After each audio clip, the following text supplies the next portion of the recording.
Hello friends, आज हम इस वीडियो में बात करेंगे कि गैब्रियल किम ज़्यादा स्ट्रॉन्ग है या फिर जेम्स ली। अगर इन दोनों की फाइट होती तो कौन जीतता। गाइस, लुकिस में अभी तक यही दिखाया गया है कि जेम्स ली ही है जिसने चार्ल्स चोई के कहने पर गैब्रियल किम को मारा है। और उसके अलावा जेक का ब्रदर भी है जिसने अपने ही डैड को मारने में जेम्स की हेल्प की है। बट क्या सचमुच ऐसा ही है?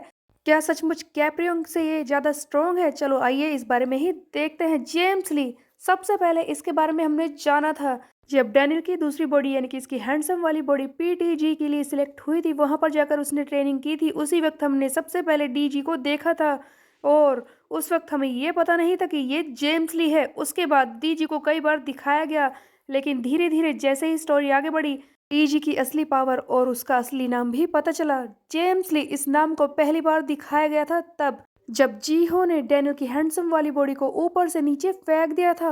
उसे हॉस्पिटल में ले जाया गया था। इसी बीच में पुलिस वेरिफिकेशन के दौरान छोटे डैनियल को पता चला था कि इसकी इस दूसरी बॉडी का एक और नाम भी है जो कि है जेम्स ली। छोटे डैनियल ने स्कूल में जाकर इसके बारे में पता करने की कोशिश की। वहां पर जाकर इसकी सारी अचीवमेंट्स के बारे में पता चला। और उसके अलावा जब डैनियल इस सच को जान रहा था तब खुद गन उसके सच को छुपाने के लिए आया था चार्ल्स चोई के कहने पर। उसके बाद हमने डीजी की पावर को तब देखा था जब डेरियस होंग के साथ मिलकर जी हो ने अपना एक क्रू बनाया था और अपने नाम को जेम्स ली रख लिया था। जेम्स ली के नाम को यूज करके वो गैंग वक्त में इधर उधर गैंग्स को पीट रहा था और उसने डैनियल को भी बुलाया था मिलने के लिए। तभी डीजी ने आकर वहां पर सबको पीटा था और ताइसोमा भी इस चक्कर में आया था जेम्स ली को मारने के लिए। वहीं पर हमने देखा था कि डीजी ने किस तरह से ताइसोमा को बुरी तरह से पीटा था। यहीं पर हमें डीजी की पहली बार फाइटिंग देखने को मिली थी। यहाँ पर इसकी असली ताकत को दिखाया गया था।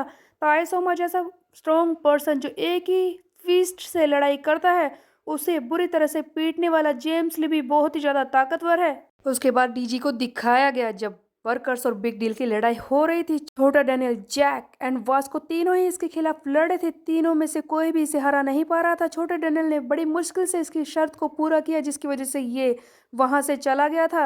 बट देखने वाली बात यह है कि तीनों में से कोई भी इसे छू तक नहीं पा रहा था। इसके अटैक्स इतने ज्यादा शार्प स्ट्रॉन्ग थे कि कोई भी इसके पास तक पहुंच नहीं पा रहा था। जेम्स ली की ताकत की अभी तक बात करें तो इसकी फाइटिंग पावर्स में बस इनविजिबल अटैक्स इन्हें ही रिवील किया गया है जो इसके अलावा शीनू हैन और शायद चार्ल्स चोई भी यूज कर सकता है।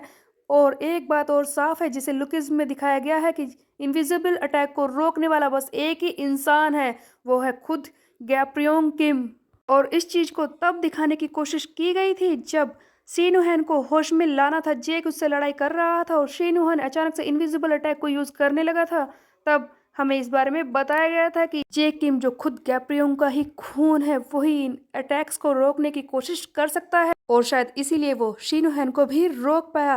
अब बात करते हैं गैब्रियल किम की। जेम्स ली की ताकत के बारे में तो शुरुआत से हाइप बनी हुई है, लेकिन गैब्रियल किम उससे भी कहीं ज्यादा स्ट्रोंगर लगता है। ये स्टोरी सारी गैब्रियल किम और उसकी ताकत पे ही तो बेस्ड है। अकेला गैब्रियल किम जिसने अपनी फीस्ट से सारे क्रू को बनाया, सारे साथियों को जोड़ा और एक बहुत ही बड़ा एम्पायर खड़ा कर दिया था।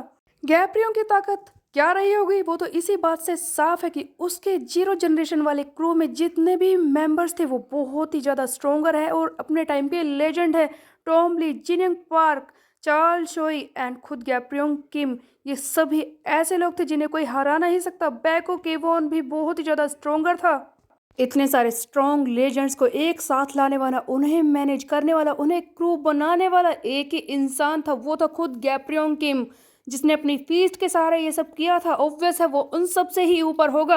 ये बात तो साफ है कि फर्स्ट जनरेशन को रिक्रूट करने वाले गैब्रियल किम के क्रू के ही मेंबर हैं। जो लेजेंड्स गैब्रियल ने इकट्ठा किए थे उन्हीं सभी ने मिलकर अपने ही स्टूडेंट्स को इकट्ठा किया। हर एक ने स्टूडेंट्स को रिक्रूट किया था। चार्ल्स चोई ने जेम्स ली को, टॉम ली ने गन एंड गू को अपना सक्सेसर बनाकर उन्हें फाइटिंग स्किल्स सिखाए थे। ऑब्वियस है कि ये अब सब बूढ़े हो चुके हैं और उनकी ताकत कमजोर पड़ चुकी है, लेकिन ऐसा नहीं है कि वो इनसे कमजोर रहे होंगे। उस वक्त ये उनसे काफी ज्यादा स्ट्रोंगर रहे होंगे।